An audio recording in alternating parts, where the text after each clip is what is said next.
Hello guys, in this video I am going to show you how to search for exercises in the Headspace application. But first I just want to mention, don't forget to subscribe to my channel, because at 10,000 subscribers I am going to show you my whole YouTube revenue statistics and growth strategy, as well as how to make money online. Let's jump into it. First of all, open the application on your phone.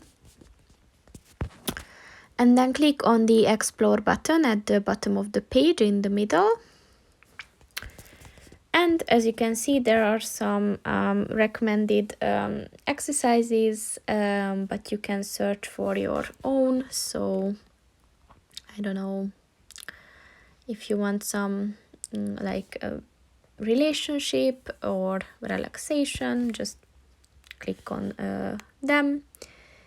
And here you will find all the available information on this course. So it's 10 to 20 minutes, and here's the description on why it's beneficial.